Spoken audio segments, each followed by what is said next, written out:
ஒரு குடும்பம் எல்லாவித பாசத்தையும் கொட்டி செல்லமா வளர்த்த அவங்களோட பொண்ணுக்கு விமர்சையா கல்யாணம் பண்ணி அவளோட மாமியார் வீட்டுக்கு அனுப்புறாங்க. தன்னோட பிறந்த வீட்டுக்கு கௌரவத்தை சேர்க்கணும்னு அந்த பொண்ணும் சந்தோஷமா தலை குனிஞ்சு தாலி கட்டிக்கிட்டா. எவ்வளவோ ஆசைகளோடையும் கனவுகளோடையும் அவளோட மாமியார் வீட்டுல முதல்ல அடியை எடுத்து வச்சா. ஆனா அவளுக்கு அந்த வீட்டுல நிமிஷத்துக்கு நிமிஷம் கண்ணீர் மட்டும்தான் மிச்சமாக இருக்கு. அவளை இஷ்டப்பட்டு கட்டிக்கிட்ட புருஷனே அவளோட அந்த நிலைமைக்கு முக்கியமான காரணமா இருந்திருக்கான். வரதட்சணை இன்னும் வேணும்னு அவளை கொடுமைப்படுத்திருக்கான். அவனுக்கு துணையா பெத்த பொண்ணு மாதிரி பாத்துக்க வேண்டிய மாமனார் மாமியாரும் ஏன் நாத்தனார்கள் கூட தரித்திரம் புடிச்ச ஜாதகக்காரி இவெல்லாம் நம்ம குடும்பத்துக்கே வேண்டான்னு நொடிக்கு நொடி அந்த பொண்ணுக்கு நரகத்தை காமிச்சிருக்காங்க. மாமியார் வீட்டு கௌரவத்துக்காகவும் புருஷன் மேல இருந்த காதலுக்காகவும் அந்த பொண்ணு தன்னோட கவலை எல்லாத்தையும் அவளோட மனசுக்குள்ளேயே மறைச்சு சகிச்சுக்கிட்டு வாழ்ந்திருக்கா. கொஞ்ச நாட்கள்லயே தன்னோட கணவன் மனசு மாறி நம்மள நல்லபடியா பாத்துப்பான்னு கனவு கண்டுட்டு கஷ்டத்தோடைய அவங்க செஞ்ச கொடுமைகளை சகிச்சுக்கிட்டு காலத்தை கடத்திருக்கா. ஆனா அந்த கஷ்டம் நாளுக்கு நாள் அதிகமாகிட்டே இருந்திருக்கு. கடைசியா மாமியார் வீட்டுல அவ கஷ்டப்படுற விஷயத்த கூட பிறந்த வீட்டுல சொல்ல முடியாத நிலைமைக்கு தள்ளப்பட்டிருக்கா.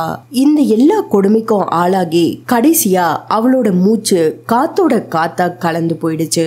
இந்த பொண்ணுக்கு நடந்த கஷ்டங்களை பத்தி நீங்க தெரிஞ்சுக்கும் போது கண்டிப்பா உங்களுக்குள்ளேயும் கண்ணீர் வரும். இந்த சம்பவத்தை பத்தி ஃபுல்லா நீங்க தெரிஞ்சுக்கிட்டதுக்கு அப்புறம் இந்த மாதிரியான சம்பவங்கள் நிறைய பேர்கிட்ட போய் சேரணும்னு நீங்க நினைச்சீங்கன்னா ஒரு லைக் போடுங்க. அதே மாதிரி உங்களுக்கு தெரிஞ்ச நிறைய பேருக்கு ஷேர் பண்ணுங்க. அப்போதான் நிறைய பேரண்ட்ஸ்க்கு இந்த மாதிரியான சம்பவங்கள் நம்ம நாட்டுல இன்னும் நடக்குதுன்னு தெரிஞ்சுக்கிட்டு அவங்களோட பொண்ணுக்கு திருமணம் செஞ்சு வைக்கும் போது கொஞ்சம் விழிப்புணர்வோட இருப்பாங்கன்னு நான் நினைக்கிறேன். கம்மம் மாவட்டம் கந்தஸ்டி கிராமத்துல துர்கா பிரசாத்ன்ற நபர் வாழ்ந்துட்டு வந்திருக்காரு. இவரோட முன்னோர்கள் எல்லாரும் சித்த வைத்திய தொழில் செஞ்சிட்டு இருந்ததுனால துர்கா பிரசாத்தும் அதே கிராமத்துல சித்த வைத்தியம் செஞ்சிட்டு இருந்திருக்காரு. துர்கா பிரசாத்துக்கும் அவரோட குடும்பத்துக்கும் அந்த கிராமத்துல நல்ல பேர் இருக்கு. இவருக்கு ஒரு பொண்ணும் 2 பசங்களும் இருக்காங்க. இவரோட பசங்க சின்ன குழந்தைங்களா இருக்கும் போதே அவரோட மனைவி இறந்து போயிருக்காங்க.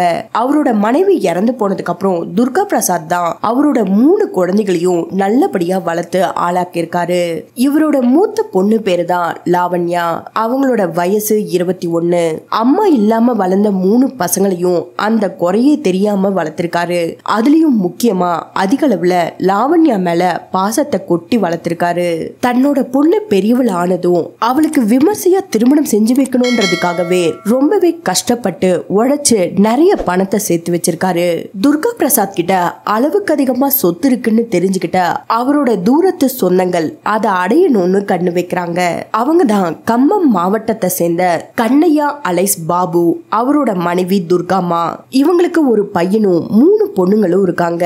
பையன் பேரு ஜெமினி, பொண்ணுங்க பேரு புவனேஸ்வரி, மகேஸ்வரி, ஜான்சி. இவங்க எல்லாரும் தான் துர்கா பிரசாத்தோட சொத்து மேல கண்ணு வச்சது. அதுக்கு பலியாடாதான் லாவண்யாவை தேர்ந்தெடுத்திருக்காங்க.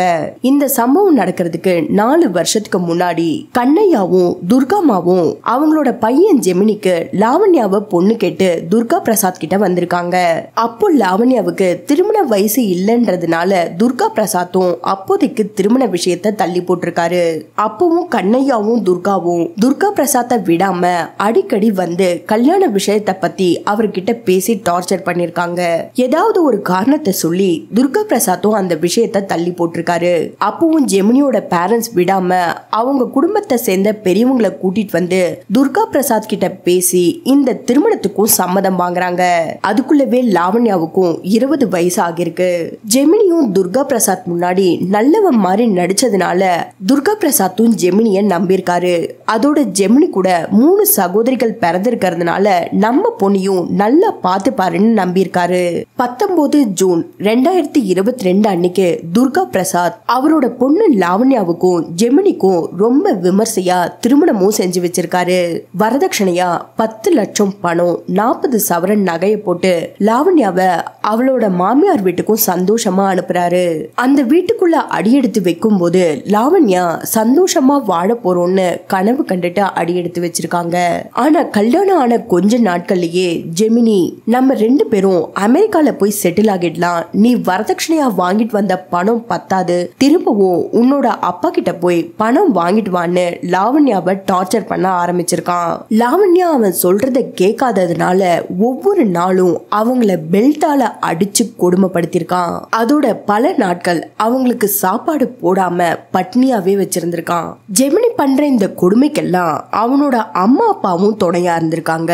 பல முறை லாவண்யாவை, உன்னோட ஜாதகம் சரியில்லை, நீ தர்திரம் பிடிச்சவ, உனக்கு மொட்டை அடிச்சு செருப்பு மாலை போட்டு ஊரெல்லாம் திரிய வைப்போன்னு மன ரீதியா அவளை துன்புறுத்திருக்காங்க. அவளும் ஒரு பொண்ணுதான்னு நினைச்சு பார்க்காம லாவண்யாவோட நாத்தனாருங்க 3 பேரும் அவங்கள அடிச்சிருக்காங்க. தான் படுற கஷ்டம் தன்னோட குடும்பத்துக்கு தெரிஞ்சா வருத்தப்படுவாங்கன்னு நினைச்சு அவளோட அப்பா கிட்ட நடந்த எந்த விஷயத்தையும் சொல்லாம லாவண்யா மறைச்சிருக்காங்க. ஒரு நாள் லாவண்யா மிக்சில ஜூஸ் போட்டுட்டு இருக்கும் போது தெரியாம அவங்களோட கை நரம்பு கட் ஆகிருக்கு. அப்போ ஜெமினியும் அவனோட குடும்பத்தை சேர்ந்தவங்களும் லாவண்யாவை உடனடியா ஹாஸ்பிட்டலுக்கு கூட்டிட்டு போயிருக்காங்க. அப்போதான் துர்கா பிரசாத்துக்கு அவரோட பொண்ணு அந்த வீட்டுல கஷ்டத்தை அனுபவிச்சுட்டு இருக்கான்னு தெரிய வருது. லாவண்யா உடம்புல இருக்க காயத்தை பார்த்து துர்கா பிரசாத் அழுது அவரோட பொண்ணு கிட்ட, நீ அந்த வீட்டுல இருக்க வேண்டாம், என் கூடவே வந்துடுன்னு அழுதுருக்காரு. அதெல்லாம் பார்த்துட்டு இருந்த ஜெமினி தன்னோட குடும்ப மானம் போயிடும்ன்றதுனால ஹாஸ்பிட்டல்ல இருந்து லாவண்யாவை டிஸ்சார்ஜ் செஞ்சு நேரடியா அவனோட வீட்டுக்கு கூட்டிட்டு போயிருக்கான்.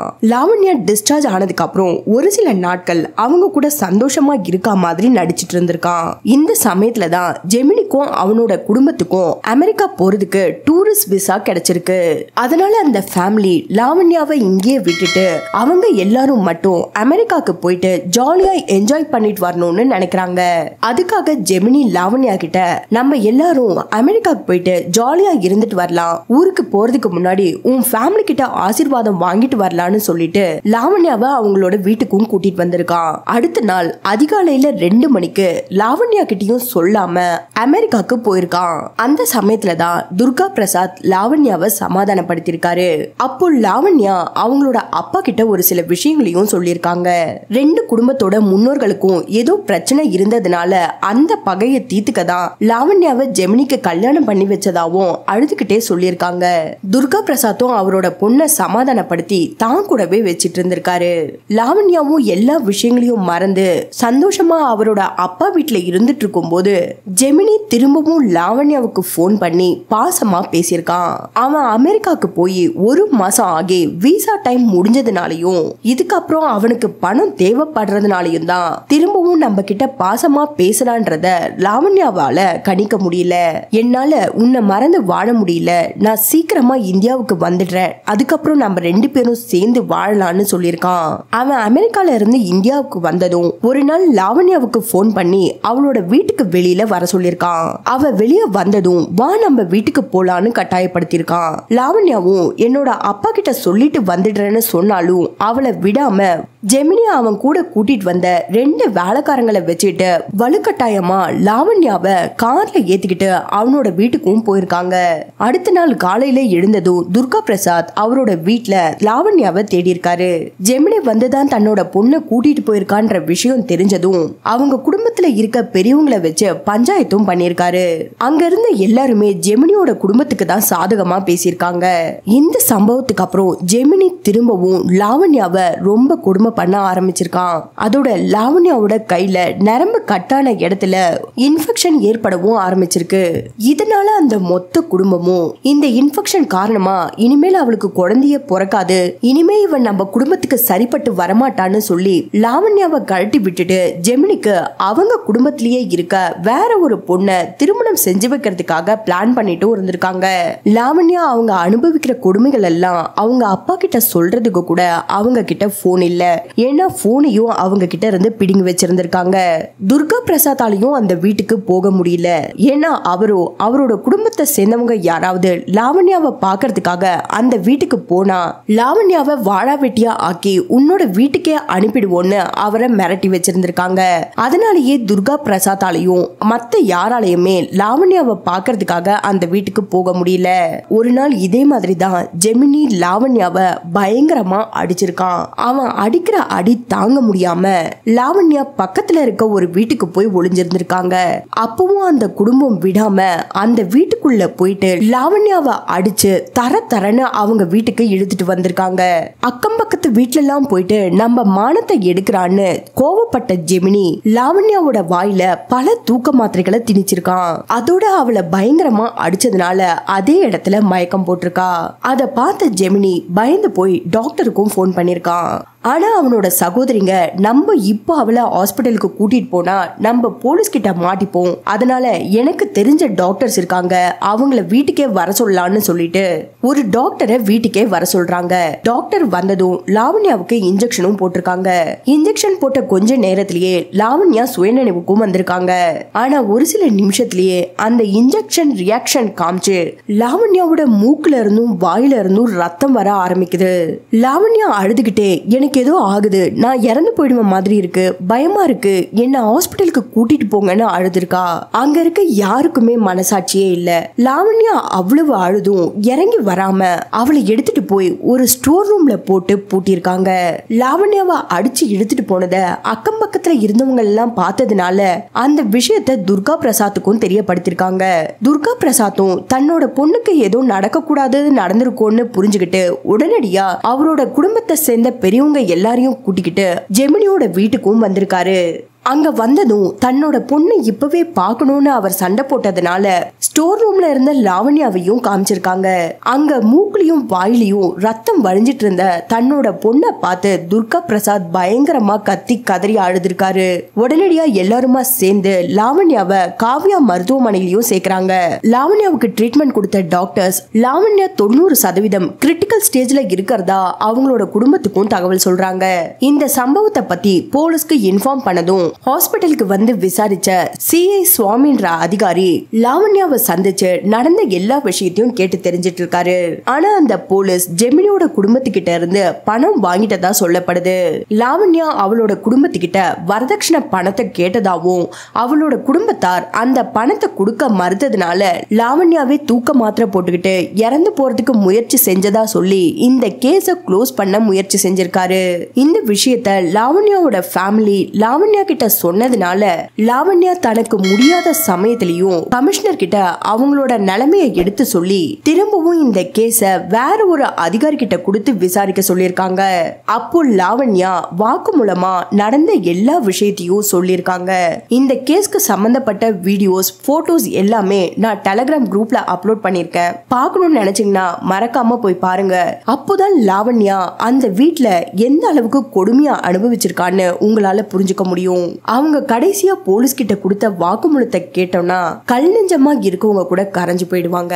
13 நாள் லாவண்யா அவங்களோட உயிருக்கு போராடி கடைசியில அவங்களோட கிட்னி, லிவர், நரம்பு எல்லாத்துலயும் விஷம் கலந்ததுனால 13வது நாள் அதாவது 14 டிசம்பர் 2023 அன்னைக்கு சிகிச்சை பலனளிக்காம லாவண்யா இறந்து போயிருக்காங்க.